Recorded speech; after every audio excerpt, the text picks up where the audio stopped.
ദയവ് ചെയ്ത് ദേഷ്യം പിടിക്കുന്ന ഒരാൾ നമ്മളെ വീട്ടിലോ സമൂഹത്തിലോ ഉണ്ടെങ്കിൽ നമ്മുടെ കുടുംബവും സമൂഹവുമായി ബന്ധപ്പെട്ടാവുന്ന ഒരു കാര്യത്തിലും അവരെ ഇൻവോൾവ് ചെയ്യിപ്പിക്കാൻ പാടില്ല.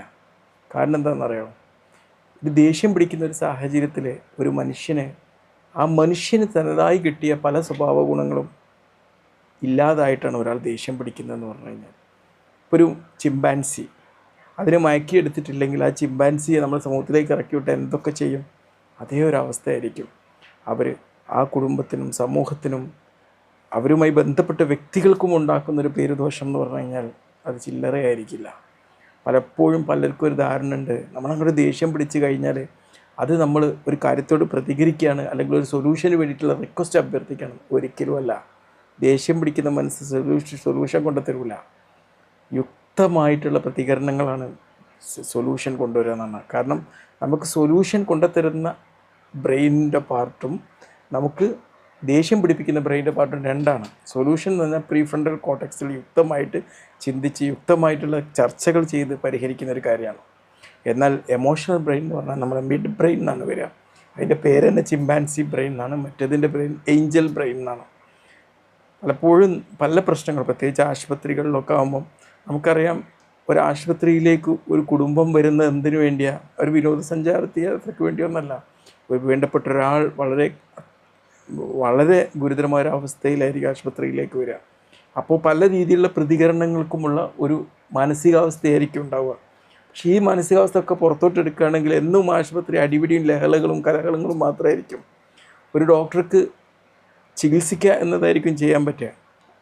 പലപ്പോഴും പല അസുഖത്തിനും ചികിത്സേൻ്റെ ഒരു രീതി പിന്തുടരേണ്ടതുണ്ടാവും. അതിന് ആ ഡോക്ടർക്ക് ഡോക്ടർ ബോധപൂർവം നിങ്ങളെ വേണ്ടപ്പെട്ട റിലേറ്റീവ്സിനെയോ മറ്റോ ബുദ്ധിമുട്ടിക്കുന്ന രീതിയിൽ ഒരു കാര്യം ഒരിക്കലും ചെയ്യൂല. അപ്പോൾ അത്തരം കാര്യത്തിലൊക്കെ നമുക്ക് ആത്മസംയമനവും അതിനോടുള്ള ഒരു നമ്മൾക്ക് വേണ്ടപ്പെട്ട ഒരാൾ അവിടെ രോഗിയായി കിടക്കുമ്പം അവർക്ക് വേണ്ടി ദേഷ്യം പിടിക്കുക എന്ന് പറയുന്നത് അവരോടുള്ള സ്നേഹമല്ല, മറിച്ച് അവരോട് ചെയ്യുന്ന ക്രൂരതയാണ്. കാരണം പല മനസ്സുകളിലും ആ ഒരു കുടുംബത്തെക്കുറിച്ചും ആ ഒരു വ്യക്തിയെക്കുറിച്ചുമുള്ളൊരു മോശമായ ചിത്രം ഉണ്ടാക്കിയെടുക്കാൻ ദേഷ്യം പിടിക്കുന്ന ഒരു വ്യക്തിക്ക് കഴിയും എന്നുള്ളതാണ്.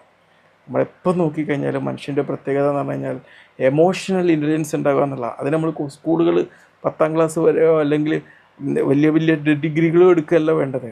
എമോഷണൽ ഇൻ്റലിജൻസ് എന്ന് പറഞ്ഞു കഴിഞ്ഞാൽ നമുക്ക് ദേഷ്യം പിടിക്കാൻ തോന്നുന്ന ഒരു സാഹചര്യത്തിൽ അതിനെ ദേഷ്യം പിടിക്കാതെ പിടിച്ചു നിർത്താനും, നമ്മൾ ദേഷ്യം പിടിച്ചു കഴിഞ്ഞാൽ നമുക്കും നമ്മുടെ സമൂഹത്തിനും നമ്മുടെ കുടുംബത്തിനും ഉണ്ടാകാൻ പോകുന്ന പേരുദോഷങ്ങളെക്കുറിച്ച് ചിന്തിച്ച് അതിൽ ആത്മസംയമനം വഹിക്കാനും ക്ഷമ കൈവരിക്കാനും ഒക്കെ സാധ്യമാവുക എന്നുള്ളതാണ്. അത് നമുക്കും മറ്റുള്ളവർക്ക് എന്ത് ഇമ്പാക്റ്റ് ഉണ്ടാക്കും എന്നുള്ളതാണ് ഈ എമോഷണൽ നമ്മൾ വൈകാരിക ജാഗരണം എന്ന് പറയുക, വൈകാരിക സാക്ഷരത എന്ന. അതിനെക്കുറിച്ച് ഒരുപാട് വീഡിയോകൾ ഞാൻ ചെയ്തിട്ടുണ്ടായിരുന്നു. ഓക്കെ, അപ്പോൾ എന്ത് ചെയ്യണം? നമ്മളെപ്പോഴും അത്തരം ഘട്ടത്തിൽ ദയവ് ചെയ്ത് ഒരു ദേഷ്യം പിടിക്കുന്ന മനുഷ്യനെ കൊണ്ട് പ്രോബ്ലം സോൾവ് ചെയ്യാൻ പോവരുത്. മനസ്സിലായില്ലേ?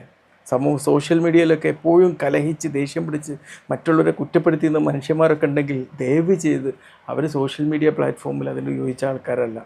കഴിഞ്ഞ ദിവസം തന്നെ ഒരു അനുഭവം ഉണ്ടായി, 2-3 അനുഭവം ഉണ്ടായി. ഒന്ന്, ഒരു പേഷ്യൻറ്റ് വന്നിട്ട് കുട്ടീനെ കാണിക്കാൻ വന്നാണ്. ആ സമയത്ത് എന്തോ ഒരു പ്രോബ്ലം എൻ്റെ മുമ്പിൽ സബ്മിറ്റ് ചെയ്തു. വളരെ ദേഷ്യം പിടിച്ച ഭാവത്തിലാണ്. ഞാനിങ്ങനെ മൗനിയായി അതിങ്ങനെ കേട്ട് നിന്നു, അദ്ദേഹത്തിൻ്റെ എക്സ്പ്രഷനൊക്കെ.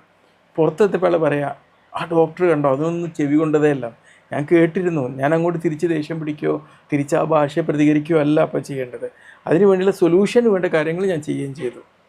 മനസ്സിലായില്ലേ? ഇതുപോലത്തെ അനുഭവങ്ങൾ പലപ്പോഴും ഉണ്ടാവാറുണ്ട്. ദേഷ്യം പിടിക്കുക എന്ന് പറഞ്ഞാൽ പ്രോബ്ലം പ്രസൻറ്റ് ചെയ്യലല്ല, ദേഷ്യം സൊല്യൂഷന് വേണ്ടിയിട്ടുള്ള വഴിയുമല്ല. എപ്പോഴും മനസ്സിലാക്കുക. ഓക്കെ, അത് മനുഷ്യ സഹജമായിട്ടുള്ള മനുഷ്യന് മാത്രമുള്ള ബുദ്ധിയും വിവേകവുമുള്ള ശേഷി നഷ്ടപ്പെടുമ്പം മനുഷ്യനുണ്ടാവുന്നതാണ്. എന്നാൽ ചില ഘട്ടത്തിൽ ഒരു ന്യൂക്ലിയർ ബോംബ്, ആറ്റം ബോംബൊക്കെ നമ്മൾ പ്രയോഗിക്കാൻ വേണ്ടി നമുക്ക് ദേഷ്യം ചില സമയത്ത് ആവശ്യം വരും.